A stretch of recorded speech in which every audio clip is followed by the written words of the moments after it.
Good morning to all of you. Welcome to my channel. Dictation start होगी 5 second बाद, जिसकी speed रहेगी 100 word पर मिनट।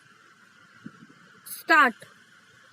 जम्मू कश्मीर पर सर्वदलीय बैठक के केंद्र सरकार ने 1 जुलाई को कारगिल और लद्दाख पर इसी तरह की बैठक बुलाई है।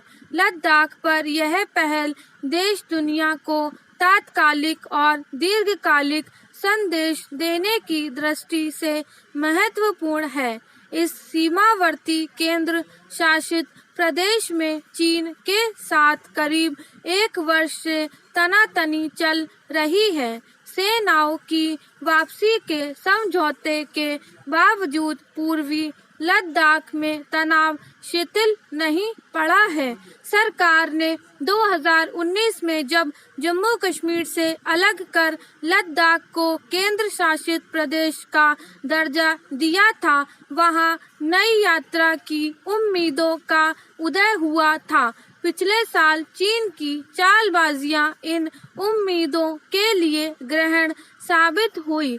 लद्दाख को केंद्र शासित प्रदेश बनाना भी चीन की आंख की किरकिरी बना हुआ है। वह यह तथ्य मानने को तैयार नहीं है कि लद्दाख भारत का अभिन्न अंग है। भारतीय संसद और सरकार को वहां की प्रशासनिक संरचना में बदलाव का अधिकार है।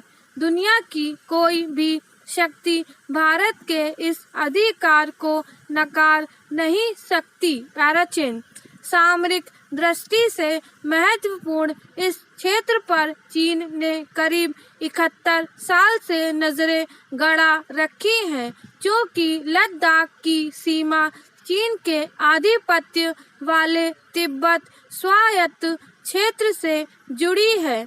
इसलिए भी वह अपना दबदबा बढ़ाने की नाकाम कोशिशों में जुटा रहता है।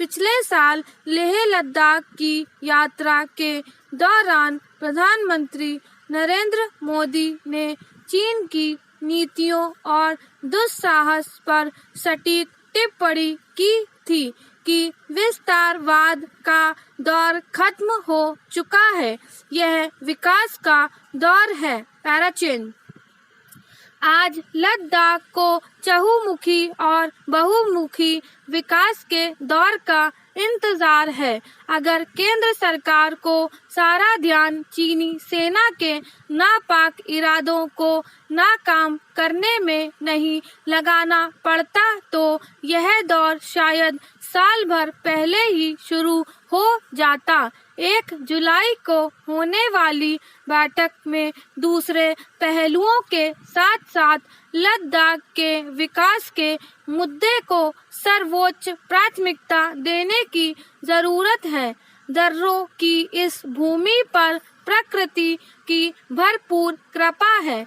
सिंधु और इसकी प्रमुख सहायक नदियों वाला यह क्षेत्र न सिर्फ जम्मू कश्मीर, हिमाचल प्रदेश, हरियाणा, पंजाब तथा राजस्थान को, बल्कि पाकिस्तान के पंजाब प्रांत को भी जल संसाधन प्रदान करता है।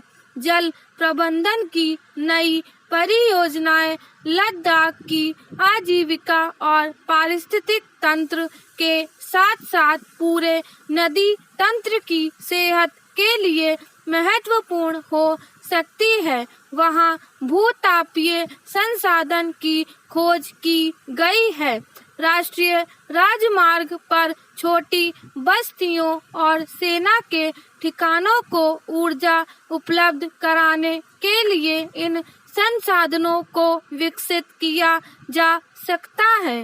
लद्दाख में ट्रैकिंग, पर्वतारोहण, मठों के बौद्ध पर्यटन जैसे आयोजन इसे पर्यटन के नक्शे पर भी चमका सकते हैं। विकास का मसौदा भौगोलिक दशा, वातावरण, संसाधनों तथा वहां के लोगों की आकांक्षाओं के अनुरूप होगा तो सोने पे सुहागा। सर्वदलीय बैठक में इन मुद्दों पर विचार विमर्श कर अगर लद्दाख के विकास का रास्ता खुलता है तो यह देश के लिए बड़ी उपलब्धि होगी। यह विकास चीन की कुदृष्टि के खिलाफ कारगर हथियार भी होगा। स्टॉप। नेक्स्ट स्टार्ट होगी 5 सेकेंड बाद, जिसकी स्पीड रहेगी 100 वर्ड पर मिनट। स्टार्ट। ऑक्सीजन के मुद्दे पर राजनीतिक घमासान हैरान करने वाला है। दरअसल दूसरी लहर के दौरान राष्ट्रीय राजधानी क्षेत्र में ऑक्सीजन को लेकर हाहाकार मचा था। उस दौरान अस्पतालों में ऑक्सीजन की खपत की जांच करने के लिए सुप्रीम कोर्ट ने एक कमेटी बनाई थी। इस कमेटी की अंतरिम रिपोर्ट को लेकर अब नाहक ही विवाद खड़ा कर दिया गया। अंतिम रिपोर्ट में कहा गया है कि दिल्ली ने अपनी जरूरत से 4 गुना ज्यादा ऑक्सीजन की मांग के लिए दबाव बनाया। इसका असर देश के 12 राज्यों पर पड़ा और उन्हें जरूरत के मुताबिक ऑक्सीजन नहीं मिल पाई। हालांकि अंतिम रिपोर्ट आना बाकी है, इसलिए कोई कारण नहीं दिखता कि पूरे तथ्य सामने आने से पहले राजनीतिक वितंडा खड़ा किया जाए। इस विवाद के बाद कमेटी के सदस्य और अखिल भारतीय आयुर्विज्ञान संस्थान दिल्ली के निदेशक डॉक्टर रणदीप गुलेरिया ने साफ किया कि यह रिपोर्ट अंतरिम है, इसलिए इसके आधार पर यह कहना सही नहीं होगा कि दिल्ली ने जरूरत से ज्यादा ऑक्सीजन मांगी। शीर्ष अदालत ने कमेटी इसलिए बनाई थी कि यह सच्चाई सामने आ सके कि दिल्ली के अस्पतालों में ऑक्सीजन की खपत और उपलब्धता की क्या स्थिति थी। पर इस मुद्दे पर कमेटी के सदस्यों के बीच भी मतभेद की खबरें आ रही हैं। कमेटी के एक सदस्य ने रिपोर्ट को पूर्वाग्रह से ग्रस्त बता दिया। कुछ सदस्य बैठकों में ही नहीं गए, इसलिए राजनीतिक विवाद और आरोप प्रत्यारोप शुरू होने में जरा देर नहीं लगी। पैराचिन। गौरतलब है कि दूसरी लहर में दिल्ली सहित देश के कई राज्यों में ऑक्सीजन की कमी से बड़ी संख्या में कोरोना मरीजों ने दम तोड़ दिया था। हालात इतने गंभीर हो गए थे कि दिल्ली हाई कोर्ट सहित दूसरे हाई कोर्टों और सुप्रीम कोर्ट तक को मामले का संज्ञान लेना पड़ा।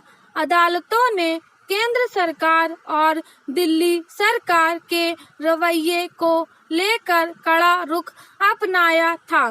सख्त कदम उठाने की चेतावनियां दी गई, पर फिर भी कई दिनों तक अस्पतालों को ऑक्सीजन की आपूर्ति सामान्य नहीं हो पाई।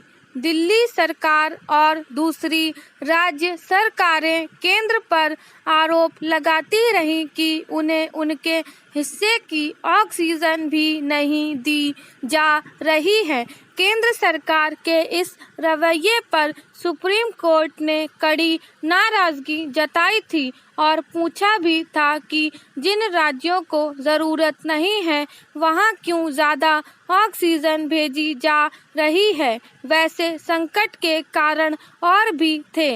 अचानक मरीजों की संख्या में तेजी, ऑक्सीजन सिलेंडरों और टैंकरों की भारी कमी, उत्पादन का संकट आदि।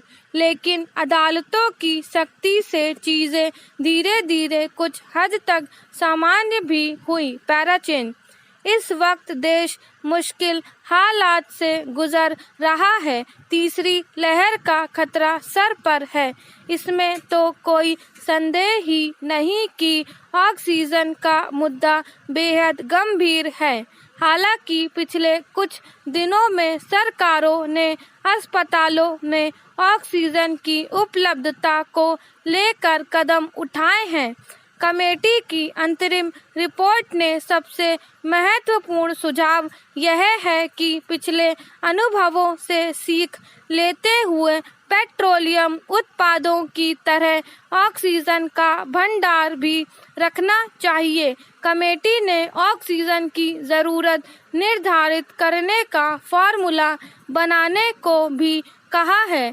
इसलिए जोर भविष्य के संकट से निपटने की रणनीति पर होना चाहिए, न कि एक दूसरे की बखिया उधेड़ने में। दुनिया भर ने देखा कि जब लोग ऑक्सीजन के अभाव में मर रहे थे तो हमारी सरकारें अदालतों में एक दूसरे को घेरने में लगी थी और हर संकट में अवसर तलाश रही थी।